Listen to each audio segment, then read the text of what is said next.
it's Shel from Paper Rock TO Studio, and today I have a quick mixed media art journal page for you for the Mission Inspiration Prompts for July. This is Mike Deakin's Facebook group where there are prompts every month and you do them on your page in order.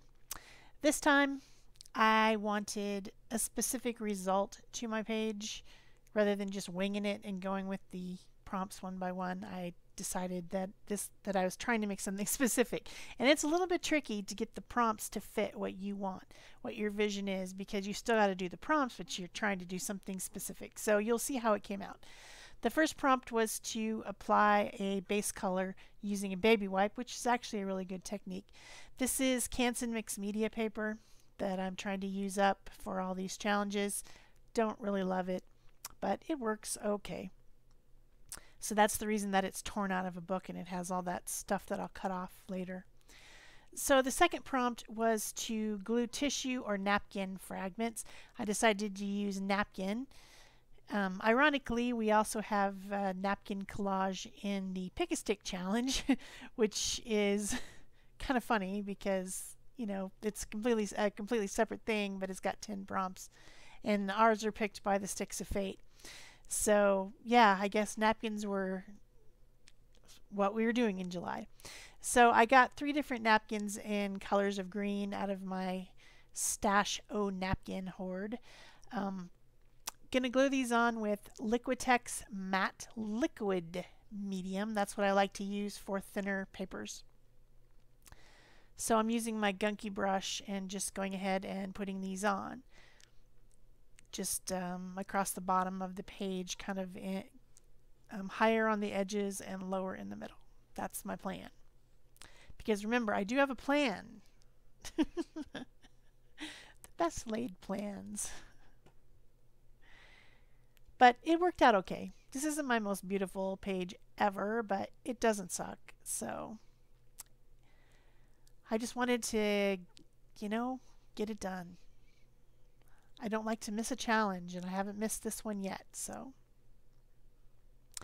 if you want to play along with this challenge, the Facebook group is an open group, and I will put the link in the description below, along with the materials list and links to everything that I used on the page.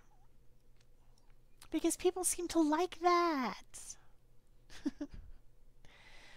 So just gluing on my napkin fragments, and I had to tear a few extra ones. I'm trying to not make the same one next to the same one, but in some cases I did. It's just, I am trying to be random somewhat, but with the idea that I don't want to duplicate one right on top of the other so that they have a little bit of differentiation.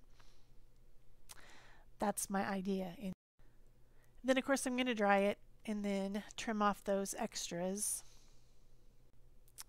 So the next prompt is to add a thin layer of white gesso. I didn't really need this prompt, but I decided to lighten up the area at the top that's supposed to be sky, kind of misty sky with clouds and stuff. So I added a little bit of water to my gesso. Sorry, I had to yawn. Sometimes you have to yawn. And then I'm just trying to make, I don't know. I really just didn't need this step, but it's one of the prompts, so I have to do it. It wasn't really anything I wanted to tone down or push back or anything like that. Except for maybe the sky's a little bit too turquoise, but anyway, that's how it went.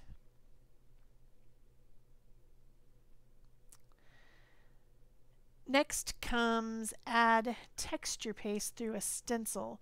And this stencil is one that my friend Peg sent me recently. I know that it's an old one from Stampendous. Probably really old, I'm guessing.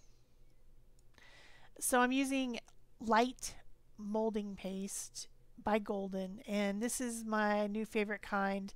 It dries very quickly.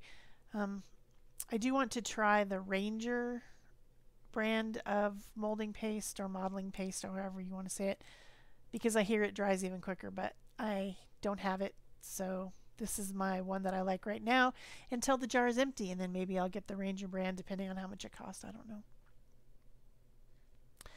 So I'm just going along the edge of the stencil and not filling in the whole of the stencil to make kind of little cloudy, puffy cloudy shapes.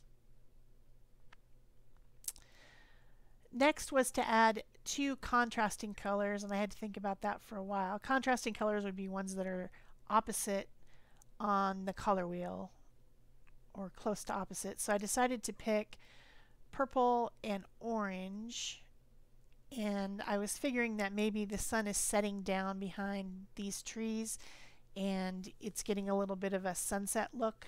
So I just added those to the tops of the clouds as if they're kind of shining off the clouds. That was my idea anyway. And I think it's okay. It looks okay. And then of course I'm blending that with my Aquash water barrel brush from Pentel, and a little bit of white gesso because the gesso is still on my palette, and that helps it make the watercolor more permanent. Because Neocolor 2 water soluble crayons are a watercolor product, so were they to get water on them, they would reactivate. So then comes adhere book text fragments. So I got out this text that was laying on the floor. It was in a map book actually, so it's not a book, but it's text. So I just randomly cut out a few little bird shapes and glued those on. Man, why am I yawning so much? It's crazy. I'm not going to stop the voiceover just because I have to yawn.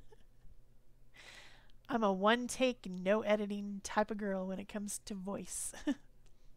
I just talk, and who knows what I might say.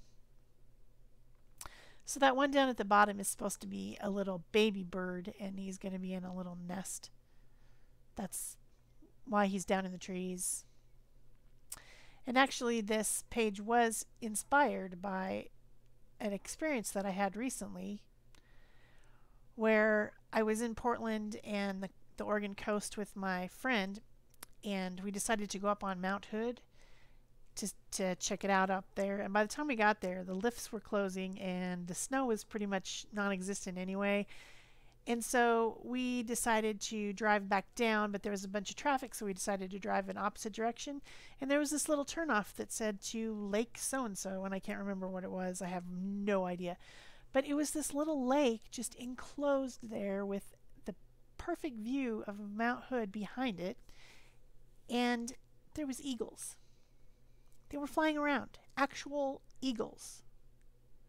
So that thing that I'm drawing as a focal point for this page is supposed to be an eagle. I hope you can tell that that's an eagle. I did my best, but I was in a hurry and I wasn't going to fuss too much. So I drew him on another piece of mixed media paper, and then I'm cutting him out.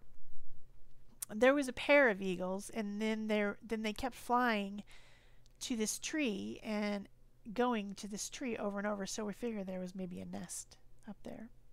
So that's why I put the little baby bird. And also there was a prompt in there for rubber stamping, so I just added a little bit of texture by adding some text stamping with black archival ink.